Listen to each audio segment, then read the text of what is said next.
Kilat News Updates. Mga balita ngayon, Cebu Province isinailalim sa state of calamity bunsod ng Bagyong Tino. Tauhad ang PCG patay sa pamamaril sa Maynila. Live fire drills sa Pag-asa Island sa gitna ng tensyon sa West Philippine Sea o WPS, lalahukan ng AFP.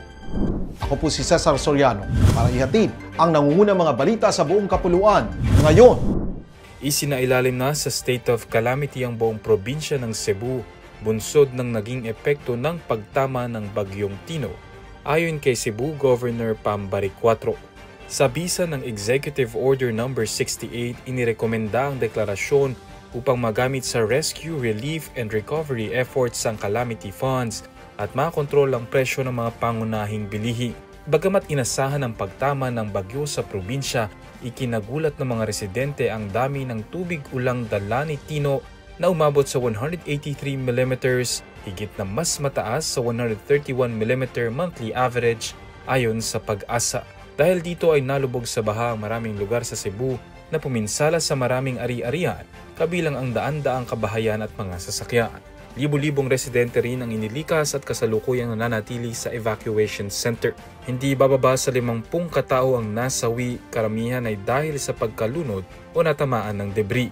Samantala nananawagan si Cebu City Mayor Nestor Archival ng tulong gaya ng heavy equipment at volunteers upang mapabilis ang isinasagawang clearing operations sa lungsod.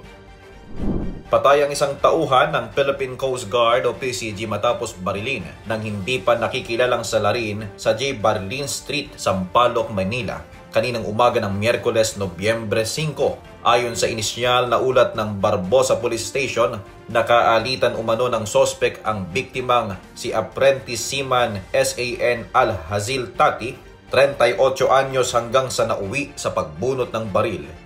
Hindi bababa sa 4 na basyo ng bala ang na-recover ng mga tauhan ng Manila Police District Scene of the Crime Operatives o MPD SOCO sa crime scene. Iniimbestigahan pa ng pulisya ang motibo sa pamamaril. Nagkaisa ang puwersa ng Armed Forces of the Philippines o AFP sa Constructive Naval Surface Fire Support Drill sa Pag-asa Island sa West Philippine Sea o WPS bilang bahagi ng AFP Joint Exercise. Dagit pa, isang malinaw na pagpapakita ng kakayahan ng bansa na ipagtanggol ang sariling teritoryo.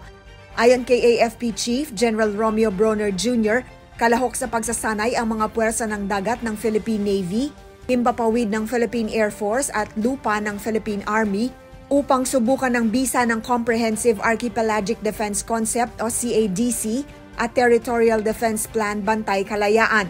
Hindi ito simpleng simulation, ito ay paghahanda sa tunay na banta, diin ni Bronner Jr. Ang dagit pa na nangangahulugang dagat, langit, lupa ay magtatagal hanggang November 14 at layong patatagin ang depensa ng Pilipinas sa loob ng 200 nautical mile EEZ. Ako po si Cesar Soriano, kasama nyo sa bawat pagputo ng balita.